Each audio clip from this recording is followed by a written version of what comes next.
विभा, क्या बात है आजकल तुम कुछ बदली बदली सी लग रही हो। पहले की तरह बात भी नहीं करती। मिलने की बात करो तो बहाने बनाती हो, फोन करो तो ठीक से बात भी नहीं करती। कहीं हमारे बीच कोई और तो नहीं आ गया? आशुतोष ने अपनी प्रेमिका विभा से शिकायती लहजे में कहा। तो विभा ने जवाब दिया, नहीं, ऐसी कोई बात नहीं है। मेरे जीवन में तुम्हारे अलावा कोई और आ भी नहीं सकता। विभा, फिर भी मुझे लग रहा है कि तुम मुझसे कुछ छिपा रही हो। देखो, तुम्हें किसी से भी डरने की जरूरत नहीं है। कोई बात हो तो मुझे बताओ। हो सकता है मैं तुम्हारी कोई मदद कर सकूं। आशुतोष ने विभा को भरोसा देते हुए कहा। आशुतोष, मैंने तुम्हें बताया नहीं, पर एक दिन हम दोनों को हमारे मामा राम नरेश ने देख लिया था। विभा ने घबराते हुए बताया। अच्छा, उन्होंने घर वालों को तो नहीं बताया? आशुतोष ने चिंतित होते हुए कहा। अभी तो नहीं बताया, पर बात छिपाने की कीमत मांग रहे हैं। विभा बोली। कितने पैसे चाहिए उन्हें? आशुतोष ने घबराकर पूछा। नहीं, पैसे नहीं, बल्कि वह एक बार मेरे साथ सोना चाहते हैं। विभा की आवाज कांप गई। वह धमकी दे रहे हैं कि अगर उनकी बात नहीं मानी तो वह मेरे घर में पूरी बात बताकर मुझे घर से निकलवा देंगे। विभा के चेहरे पर चिंता के गहरे बादल छा गए थे। तुम चिंता मत करो, बस एक बार तुम मुझसे मिलवा दो। हम उसकी ऐसी हालत कर देंगे कि वह बताने लायक ही नहीं रहेगा। आशुतोष गुस्से से कांप उठा। वह तुम्हारा सगा रिश्तेदार है, तो ये बात कहते उसे शर्म नहीं आई? विभा को चिंता में देख आशुतोष का गुस्सा और बढ़ गया। अरे नहीं, अरे नहीं, मारना नहीं है। ऐसा करने पर तो हम ही फंस जाएंगे। जो बात हम छिपाना चाह रहे हैं वही चारों तरफ फैल जाएगी। विभा ने घबराते हुए आशुतोष को समझाया। पर जो बात मैं तुमसे नहीं कह पाया, वह उसने तुमसे कैसे कह दी? उसे कुछ तो शर्म आनी चाहिए थी। आखिर वह तुम्हारे सगे मामा है। आशुतोष का चेहरा तमतमा उठा। तुम्हारी बात सही है, मैं उनकी बेटी की तरह हूं। वह शादीशुदा है, फिर भी वह मेरी मजबूरी का फायदा उठाना चाहते हैं। विभा की आंखें नम हो गई। तुम चिंता मत करो, अगर वह फिर कोई बात करे तो बताना, हम उसे ठिकाने लगा देंगे। आशुतोष गुस्से में दहाड़ा। इसके बाद विभा अपने घर आ गई, लेकिन उसके मन में चिंता और गहरी हो गई। विभा को एक दिन राम नरेश ने आशुतोष के साथ घूमते देख लिया था। आशुतोष के साथ ही वह मोटरसाइकिल से अपने घर आई थी। यह देखकर राम नरेश के दिमाग में एक गंदी साजिश आ गई। अगर इसे ब्लैकमेल किया जाए तो ये चुपचाप मेरी बात मान लेगी, उसने मन ही मन सोचा।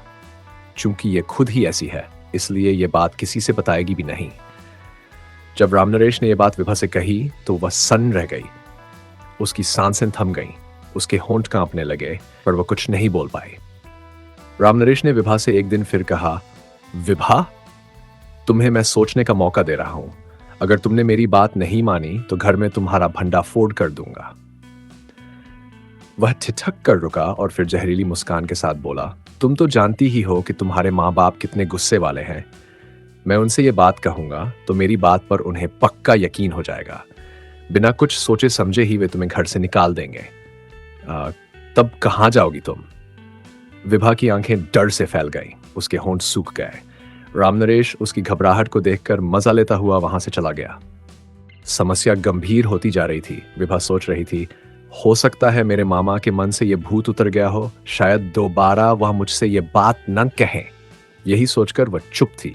लेकिन राम नरेश ये बात भूला नहीं था। उसके दिमाग में अभी वही गंदी साजिश चल रही थी। विभा ने यह बात आशुतोष को बताई। आशुतोष का चेहरा गुस्से से लाल हो गया। ठीक है, किसी दिन उसे बुला लो, उसने ठंडे पर गहरे लहजे में कहा। इसके बाद विभा और आशुतोष ने एक योजना बना ली। अगर वह अब भी नहीं माना तो उसे ऐसा सबक सिखाएंगे कि जिंदगी भर याद रखेगा। दूसरी ओर राम नरेश पर तो किशोर विभा से संबंध बनाने का भूत सवार था। उसकी गंदी सोच उसे पागल किए जा रही थी। सुबह होते ही उसका फोन आ गया।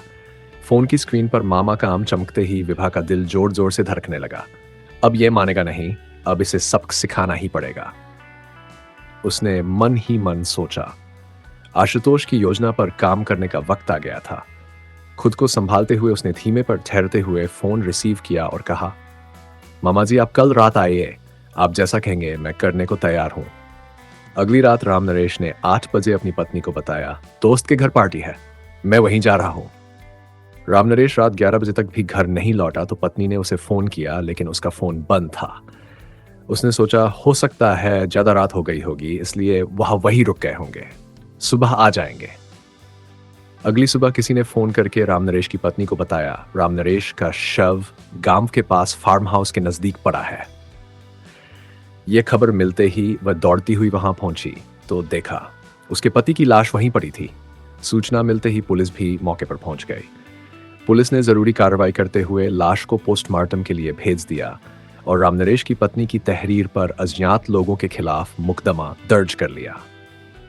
पुलिस ने मृतक के मोबाइल की कॉल डिटेल्स निकलवाकर उसका अध्ययन किया। इंस्पेक्टर ने जैसे ही कॉल डिटेल्स खंगालनी शुरू की तो उसमें कुछ नंबर संदिग्ध लगे। कॉल डिटेल्स से खुलासा हुआ घटना की रात रामनरेश की विभा और आशुतोष से बातचीत हुई थी। पुलिस ने विभा से पूछताछ शुरू की और सख्त लहजे में कहा, हमें सब पता है रामनरेश की हत्या किसने की थी, ये भी जानते हैं, बस तुम हमें ये बता दो कि आखिर उसकी हत्या की वजह क्या थी। विभा सीधी सादी थी, पुलिस की गुड़की में आ गई और घबराते हुए कबूल कर लिया, हाँ, उसकी हत्या मैंने अपने प्रेमी के साथ मिलकर की थी। उसने रोते हुए बताया, मेरे मामा रामनरेश ने मेरा जीना दूभर कर दिया था, मैं तंग आ चुकी थी, इसलिए मुझे यह कदम उठाना पड़ा। विभा ने पुलिस के सामने हत्या की पूरी कहानी बयां कर दी। Thanks for watching. Please like, share and subscribe to this channel.